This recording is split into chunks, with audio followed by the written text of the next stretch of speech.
नमस्कार, मैं हूं आपके साथ ज्योति कन्नौजिया। आइए नजर डालते हैं दिन भर की फटाफट खबरों की ओर।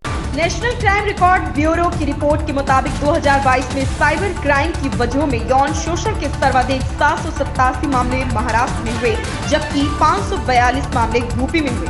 यदि अन्य राज्यों में होने वाले साइबर क्राइम की घटनाओं की दर से तुलना की जाए तो यूपी 8वें स्थान पर है।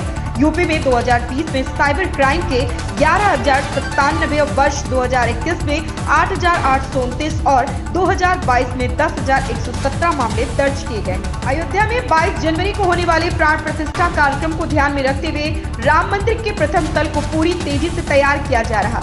अब इसका फिनिशिंग का काम किया जा रहा। प्राण प्रतिष्ठा के लिए श्री रामलला की मूर्तियों को भी तैयार करने का काम जोरों शोरों से चल रहा।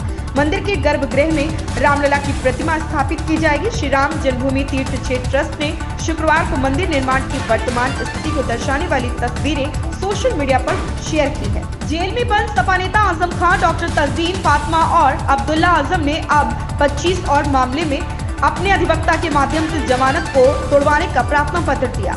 इनमें से कोर्ट ने एक मामले को स्वीकार करते हुए उनके जमानतियों को जमानत के दायित्व से मुक्त कर दिया है। अखिल भारतीय विद्यार्थी परिषद द्वारा दिल्ली के बुराड़ी स्थित जीडीए ग्राउंड में आयोजित 69वें राष्ट्रीय अधिवेशन में आए कार्यकर्ताओं को केंद्रीय गृह मंत्री अमित शाह ने संबोधित किया।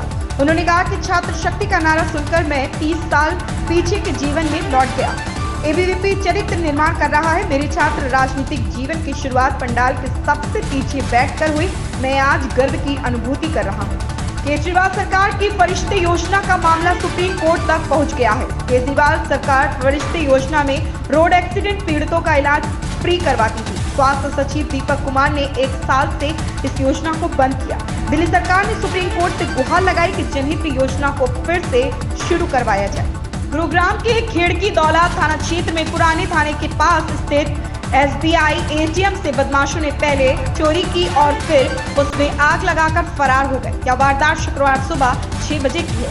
ATM के पास लगे CCTV कैमरे में घटना रिकॉर्ड हुई। CCTV फुटेज में दिख रहा है कि कार सवार 2 बदमाशों ने ATM से निकाली गई राशि डिग्गी में रखी। इसके बाद ATM बूथ में आग लगा दी। खेड़की दौला थाना पुलिस सूचना के बाद मौके पर पहुंची। राज्य उपभोक्ता आयोग ने इंसाफ के लिए 14 साल से भटक रहे एक पीड़ित पिता के मामले में जीवन बीमा कंपनी को 3,20,000 रुपए हर्जाना भरने का आदेश दिया। आयोग के अध्यक्ष न्यायमूर्ति अशोक कुमार ने कहा कि बीमा एजेंट पॉलिसी बेचने और कमीशन के लालच में शर्तों को छुपा सक जाते हैं।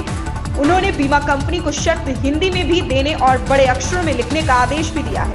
यूपी में अब रूटों पर रोडवेज की बसें चलने शुरू होंगी, जहां पर इन बसों की सेवाएं अब तक नहीं है। परिवहन निगम जरूरत के हिसाब से छोटी और बड़ी बसों को डिमांड के अनुसार इन मार्गों पर शुरू करेगा। प्रदेश के सभी गांवों तक बस सेवा पहुंचने के लिए हुए सर्वे में 1,625 नए रूट चिन्हित किए गए। इन मार्गों पर बसों के संचालन के लिए राज्य परिवहन प्राधिकरण को प्रस्ताव भेजा गया है। देश में मंत्रिमंडल विस्तार की अटकलों के बीच मुख्यमंत्री योगी आदित्यनाथ ने गुरुवार को नई दिल्ली में प्रधानमंत्री नरेंद्र मोदी और भाजपा के राष्ट्रीय अध्यक्ष जेपी नड्डा से मुलाकात की। योगी ने प्रधानमंत्री आवास पर पीएम मोदी से मुलाकात कर उन्हें 3 राज्यों में भाजपा की जीत पर शुभकामनाएं दी। उन्होंने मोदी को बुंदेलखंड पुस्तक भेंट की। योगी ने एक्स पर लिखा कि प्रधानमंत्री से आत्मीय सानिध्य और मार्गदर्शन प्राप्त हुआ है। हिंदी सिनेमा के हीमेन कहे जाने वाले दिग्गज अभिनेता धर्मेंद्र आज 88 साल के हो चुके हैं। अभिनेता के जन्मदिन के इस खास मौके पर फैंस के साथ साथ तमाम बॉलीवुड सितारे उन्हें बधाई दे रहे हैं। वहीं उनके आवास स्थान पर हजारों की संख्या में फैंस की भीड़ जमा है, जो अभिनेता को जन्मदिन की शुभकामनाएं देने और उनकी एक झलक पाने का इंतजार कर रहे हैं। अभिनेता ने घर पर और घर के बाहर आकर अपने फैंस से मुलाकात की। इस दौरान उनके बेटे सनी देओल भी साथ नजर आए। इन खबरों में बस इतना ही। बने रहें हमारे साथ।